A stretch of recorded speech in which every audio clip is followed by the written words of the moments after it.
Positions, please. Rolling action. Hello, everyone, and welcome to another edition of Director's Cut. I'm joined here with Catherine. Hey. And our skeptical movie critic, John. Hey. All right, and today we're going to talk about, well, a movie that's been really talked about and has become a big sensation all over, well, North America mainly, Paranormal Activity. Paranormal activity is a very common phrase in the English language to mean things that ghosts do or spirits do. Right. The paranormal. Well, that's the paranormal, right? It's like anything related to ghosts. Yeah, Yep. creepy. Yeah. All right, so the movie basically is about some sort of poltergeist that's haunting this house, right? Or, well, this girl. Exactly. And it's kind of like other movies that have come out, for example, like Cloverfield or even The back Haunting. the Haunting or the Blair Witch Project. These are all movies that try to look real. So they're done with cheap kind of handy cams, and there's a lot of rough cuts, and the acting seems like it's kind of, well, not acting. Not like they're acting. actually just saying real things. Yeah, Right. it's that fake documentary type feel as well. Exactly. And so it's a really scary movie because of this, because it feels like you could be those people and you know you could be experiencing what they're experiencing. Right. And I think it's easier to forget that It's a movie. that it's a movie because it looks like someone really shot it on their own camera. And it also looks like houses that, you know, you might have been to in the States. Or you live in. Or that you live in, because it's just a suburban house. And actually, I had a more real connection to it as well because my wife introduced me to the movie, and she likes this TV show called The Ghost Hunter. I've heard of Have it. you heard of this? It's supposed to be real. So these people go to homes and they film. They do a lot of the same things that the guy does in this movie. And those are supposed to be real. I don't know if they really are. But Yeah. So it looked a lot like The Ghost Hunter. Ah. Well, that's the thing, right? So the whole paranormal thing about ghosts and, well, as you say, it's very homemade, but how did it differ from the Blair Witch Project? Because back when that came out, it was a big sensation as well, but then many people really hated it after they watched it. The Blair Witch Project was like maybe the first of its kind. I think the first real real movie that they had a whole story for. You know, you go onto the website and the website tells the story of the movie. It doesn't tell the synopsis or anything. It's not like a normal website where they say, okay, the director is this person and we Right, filmed right. it in a studio and blah, blah, blah. It actually tells a fake story. And so I think the problem with the Blair Witch Project is that it was really boring because nothing actually happens. Yeah, You they know were what I mean? lost in the woods and they were running around and And they're lost. then And then in the end, the camera falls, and that's pretty much it. Yeah. So this one was different because you had, well, this girl who apparently has a ghost following her around all the way from her childhood, and her boyfriend is determined to capture on video and is kind of fascinated in a kind of, I don't know, sick way about what's going on, right? he doesn't seem to understand that it might be real. I mean, I think most of the movie he's acting like it's just some funny thing that he can play with. He can buy a fancy new camera and whatever. So he's very skeptical, okay?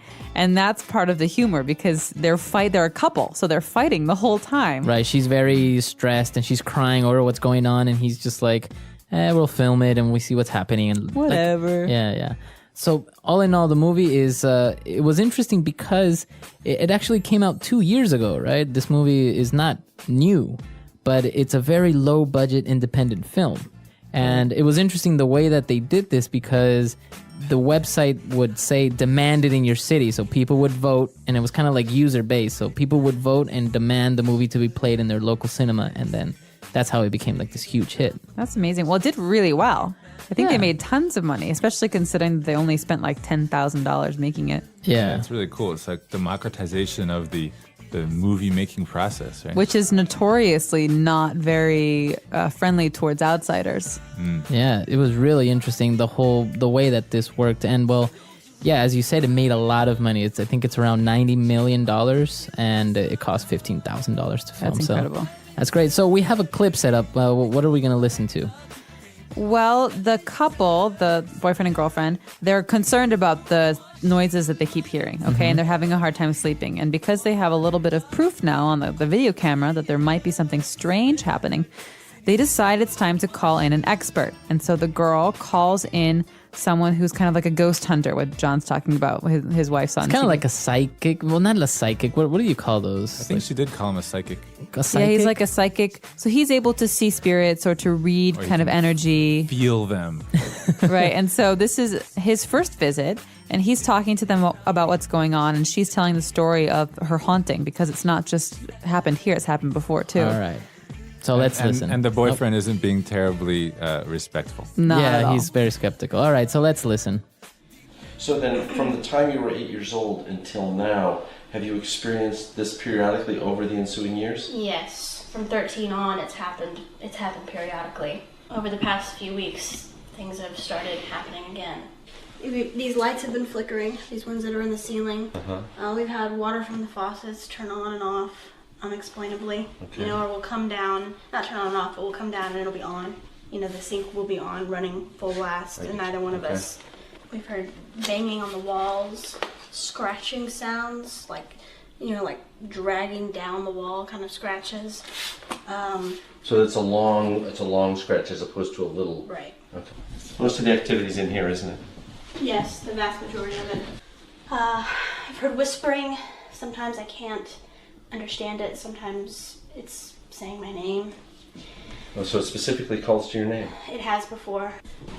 Throughout the ages, religious movements have good and bad entities. I mean, in the Christian faith, there's angels and there's demons. Angels being the good ones, and the demons obviously being the bad ones. No matter what the religion is, throughout history, there have been records of this sort of thing happening, regardless of whether you're religious or not. So it is reaching out to you. I don't want you to respond to it. I also need you to know that you can't run from it. You can't run from the house and expect that it's just going to stay here. If you moved from this house, it would follow you wherever you go.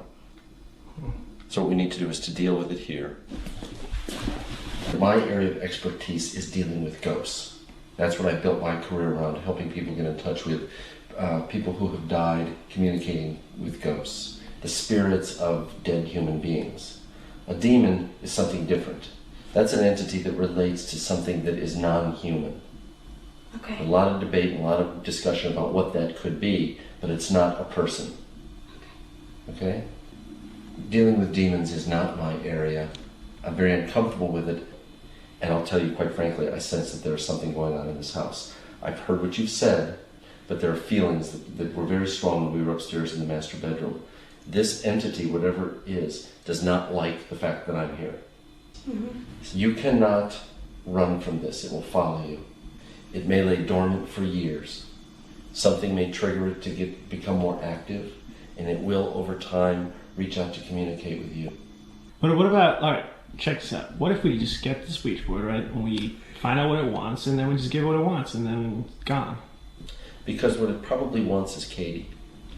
And if you do pick up a Ouija board and try to play games with it, the entity will sense that you're trying to communicate with it. And that's opening the door, inviting it in. There has been cases in history where these things do harm to people. It's not a lot, but it has happened.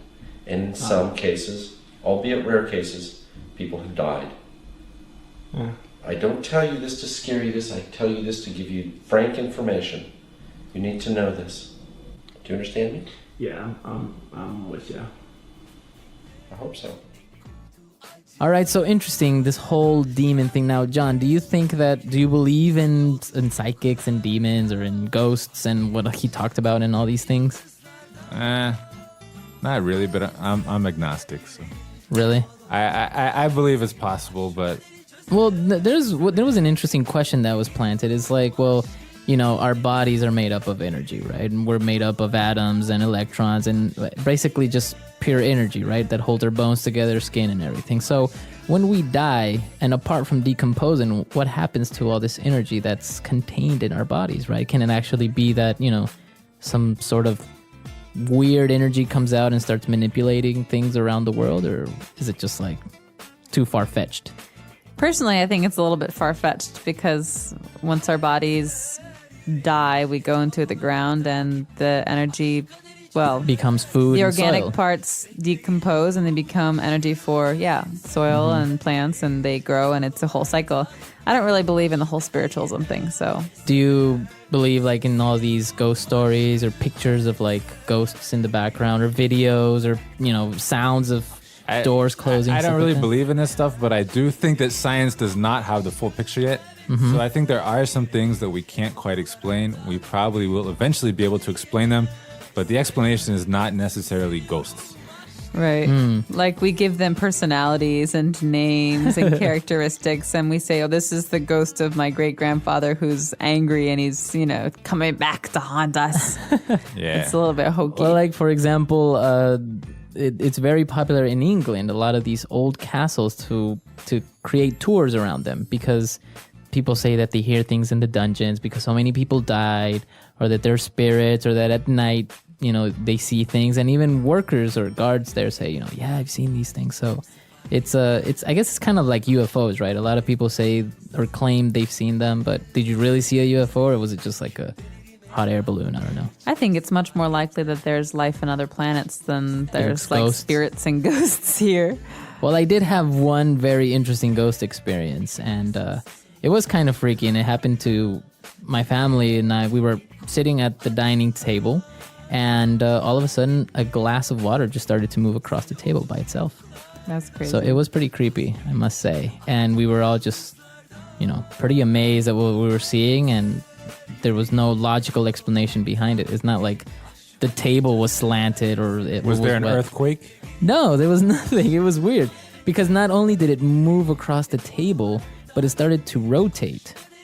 So it was really strange. We were pretty freaked out. Did you call in an exorcist? Nah. Where no. was this? This was actually in the States. We lived in a house. It was, I don't know, maybe built in the 70s. And, my mom always claimed that something weird was going on because she always felt that she was being looked at, or she always felt somebody running or walking across the hall.